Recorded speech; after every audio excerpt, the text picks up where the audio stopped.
Thank you. Good evening.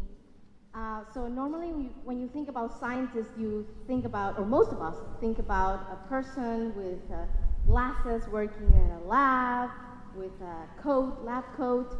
But I'm not that kind of scientist. I'm a social scientist who mostly works with people looking for solutions to environmental problems, to public health initiatives. So I work mostly with people and other scientists from other disciplines. So today I'm going to share some of my experience working on public health and community participation. Here, who can help me? What's a vector-borne disease? Yes, excellent. So a vector-borne disease is a type of disease that is carried by what we call a vector.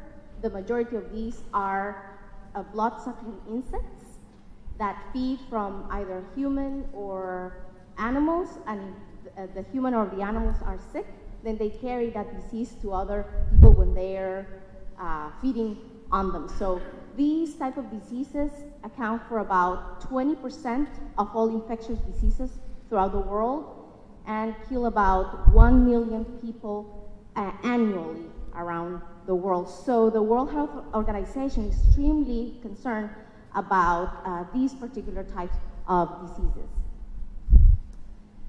Traditionally, the way that people deal with these diseases are through what we call top-down approaches, where government agencies would come and do what we call vector control management.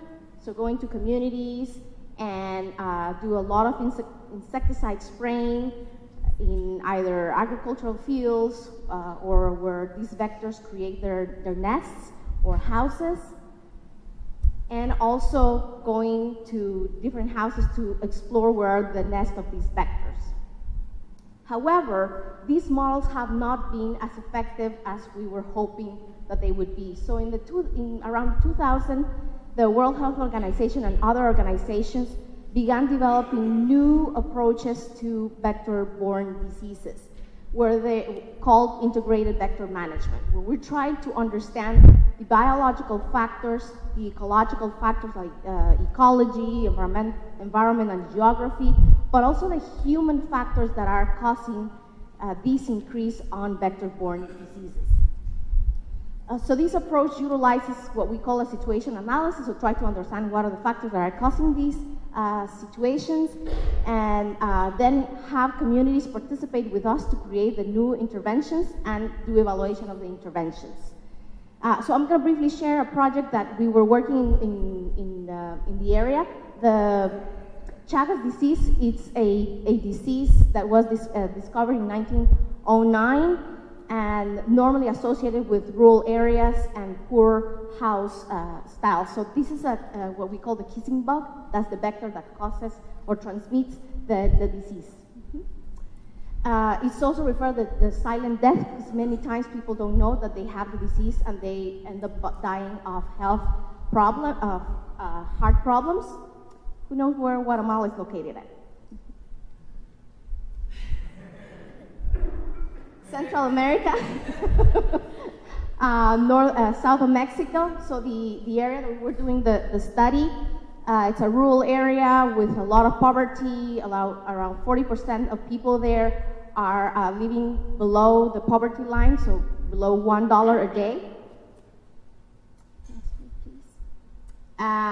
So the findings that we discovered were that a lot of the rodents were infesting the houses, and they were carrying the disease. The type of house construction was also a factor in increasing the persistence of these animals, and a lot of limited resources and little knowledge about the disease in these areas. So the approach that we did with the community-based, was trying to get more information, sharing with a lot of pictures and drawings, because we were dealing with illiterate communities. Doing a lot of education in schools about the disease and how to prevent it, but also generate ideas from the communities on how to prevent rodent eating the food and getting into the houses. Also elevating the silos so that they wouldn't create nests for the triatomines, and rodent control methods as well, because that was a big concern and a big factor causing the disease. And final, chicken management.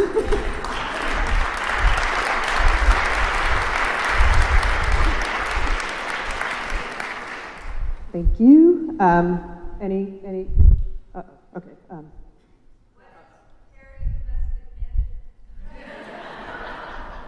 What is Perry domestic management? So thank you. When we have animals going outside of the house and they're going into the house as well, so how can we manage the spaces outside of the house where kissing, sorry, I'm using the technical word, but where these kissing bugs are creating the nest, and where they go in and out of the houses. For example, the dogs that are going out of the house and then coming into the house, bringing the kissing bugs inside. Chickens that are going outside, but very domestic, and going into the household.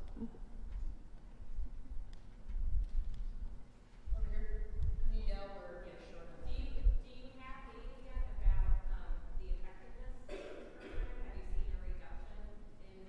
Yes. So this study was conducted in different countries, and we had control communities and the intervention communities, and we saw a huge improvement in reduction of the numbers of kissing bugs that were going into the houses, but also the amount of dogs and chickens that were infected by the disease. So we did see that community-based intervention do make a difference in changing behaviors and being effective ways. Yes. How long do you have to be around before you know how to control it like this? Would you be able to do this sort of thing with Zika virus, or is that too easy to think of it? Excellent question. So because it's community-based, so the question is, how long does it take to learn about these methods, and can you use it in other Like Zika, right? Zika. So what we do is the situational analysis, like I said, took us about a year, going into communities, asking questions, doing all the testing with dogs, chickens, the kissing bugs that we collected, and did all the analysis, so about a year. And then with the communities, we created the ideas, and we implemented those within the next year. So the project itself was about 2 years, so definitely. And then what you do is generate solutions from the community up, rather than always relying on government funding and government programs. Excellent question. Yeah. You said 20% of diseases are vector-borne diseases. Infectious disease, yes. Is that a constant, or is that a constant, or is that on the increase? It has been on the increase, and particularly because some of these diseases are moving across boundaries. So Chagas disease, for example, was endemic to Latin America, but now with traveling and climate, those things they're evolving, and particularly with Chagas, there's no cure. So if you get the disease and you don't get treatment within the next year or so, you won't get rid of the disease. I think you kind of touched on it there, but climate change, how does that impact these vector diseases?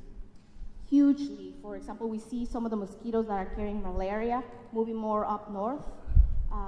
And again, with transportation, that makes a huge difference.